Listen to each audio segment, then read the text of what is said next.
ప్రజాస్వామ్యంలో ఓటు హక్కు చాలా కీలకమని, ఓటు హక్కుపై అవగాహనను విద్యార్థులు పాఠశాల వయసులోనే పెంపొందించుకోవాలని Brilliant high school correspondent Nakanthula Apparao అన్నారు. మహబూబాబాద్ జిల్లా డోనకల్ పట్టణంలోని బ్రిలియంట్ పాఠశాల ఆవరణలో 6 నుంచి 10వ తరగతి విద్యార్థులకు కేబినెట్ ఎన్నికలు నిర్వహించారు.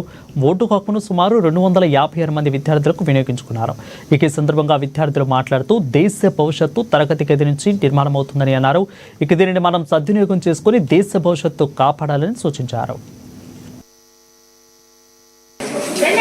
As we are conducting today school cabinet elections in our school, I want to speak few words about the elections.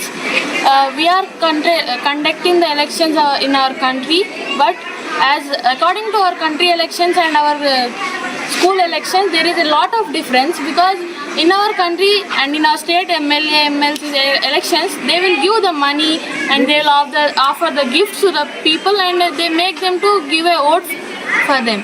Means it is an injustice. They are making the injustice in our society. Because of that, people are not able to they can't able to take their own decision. They are the foolish people in our country, because they are just అంటే వాళ్ళందరూ ఏం చేస్తున్నారంటే వీళ్ళు డబ్బులు ఇస్తున్నారు, ఇట్లా gifts ఇస్తున్నారు, వీళ్ళు మంచోళ్ళు, మన రీజియన్ వాళ్ళు, మన క్యాస్ట్ వాళ్ళు, ఆడామా నేను ఆడ కాబట్టి తనకే ఓటు వేయాలి అన్న మనస్తత్వంతో ఓటుని వేస్ట్ చేసుకుంటున్నారు.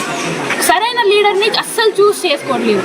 కానీ మా స్కూల్లో ఇప్పుడు ఏంటంటే మేము ఇప్పటి నుంచే ఫ్యూచర్ కూడా మేము ఒక మంచి లీడర్ని సెలెక్ట్ చేసుకోవాలని ఇప్పటి నుంచే ఎలాంటి కల్ముషం లేకుండా అందరం మంచి లీడర్ని సెలెక్ట్ చేసుకోవాలనుకొని ఇప్పటి నుంచే మా స్కూల్ వాళ్ళు మమ్మల్ని